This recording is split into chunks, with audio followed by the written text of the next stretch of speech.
Hello and welcome to an episode of Historically Marked.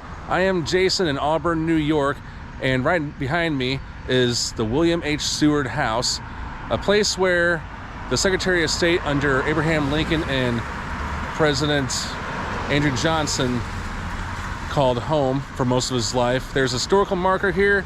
Unfortunately, I will not be going in because of time constraints, but they do do tours. I'll have more information about that in a sec. But for now, I'll go ahead and show you around the house, the garden, plus I'll be taking you to Seward Park, which is just next door. So come with me.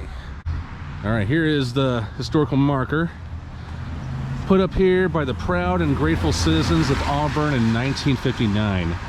William Henry Seward, born 1801, died 1872. Resided in this house from 1824 to 1872. New York Governor, United States Senator, Secretary of State and Cabinets of Presidents Abraham Lincoln and Andrew Johnson, the leading figure in the purchase of Alaska. Now in another video that I do, which I'm at the cemetery where he's buried at, I talk more about him and Seward's Folly, where it was believed at first to be a mistake that he helped the United States, or he was a leading figure in helping the United States purchase Alaska for $7.2 million. But I'll talk more about that. You can hear me talk about that in the other video, but here is the gates to the house, and it is open just about every day, at least Monday through Friday. I'll have some more information in the description box if you're interested. So a lot of the original collection material from the family still lives in this house, so people who do take the tour and go in the rooms, they'll be able to see what the family, including Seward himself, had, you know, as their possessions. But I dug up some really wild information, and I really can't believe this is true, or at least that's what my research says. Now, the core of the house was built in 1816 by Judge Elijah Miller, who was Seward's father-in-law. Much of the actual construction of the house was done by carpenter John C. Jeffries, as well as his apprentice Brigham Young. Yes, the same Brigham Young who later became the leader of the Mormons, or the Church of Jesus Christ, or Latter-day Saints. And I find that very odd because I was just in Utah like even a month ago. But the house remained in the hands of Seward's descendants until 1951, and it was turned over to a nonprofit for conversion to a museum. And although Seward spent most of his years in DC and Albany, this was his home altogether. So home is where he hung his hat. Now this is the front, I believe, because it's facing the street. But over here is the plaque where it was designated a National Historic Landmark by the U.S. Department of the Interior. For some reason, I kind of geek out about these things because it only happens to, like, you know, a few select, but there's actually over 2,000 places in the United States that have this plaque. And this was placed here in 1964. The William H. Seward House. All right, we're gonna go down a little bit. So if you do want a guided tour, they do one at the top of every hour from 10 to 4 p.m.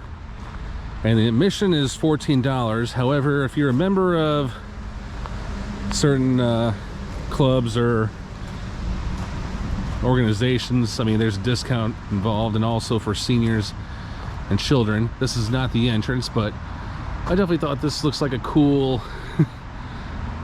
porch. Definitely one where you can chill at, but it is not facing the street, which is just right there. But to get to the entrance, it's actually right over here. So here's like the back left of the house, and that is the visitor entrance. And that is where you can buy some souvenirs, and that's where the tour starts, of course. And then, actually I'm going to kind of take you through here. This leads to the parking lot, but I just think this part looks cool because it just has like a unique kind of walkway, I guess. Yeah, to the parking lot. That is the Equal Rights Center, by the way. It's a tourist information center, but it's also a museum. It has exhibits on civil rights and everything. I want to check out these gardens while I'm here. And these have been kept up pretty well. And that's not all. And I kind of wish it was more sunny outside. It actually has been raining all day. It's been drip dropping every now and then.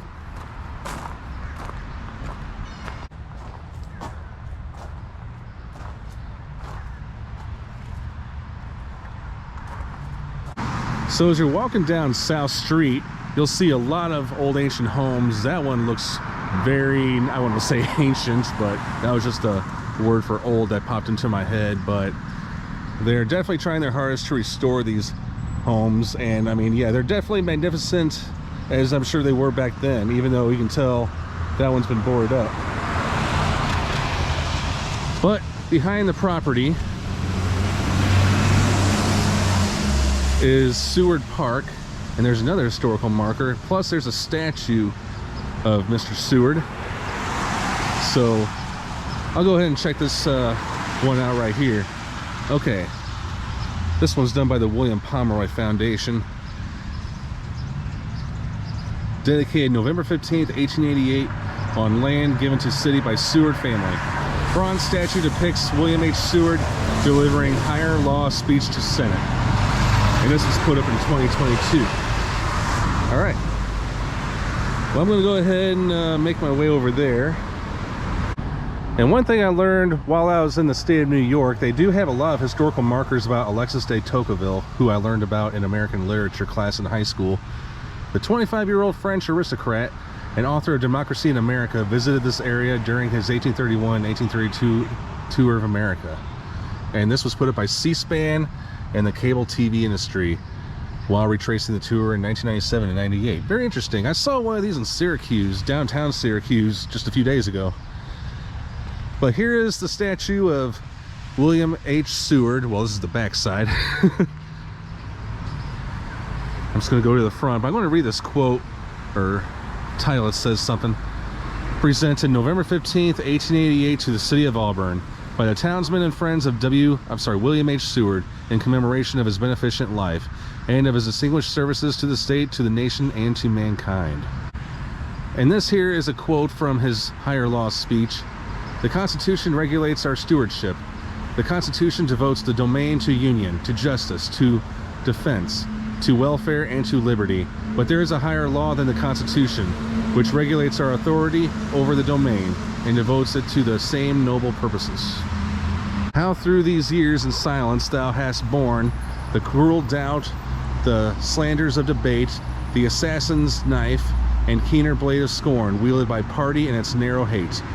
How could saint thou pause each step to vindicate of thy surpassing work?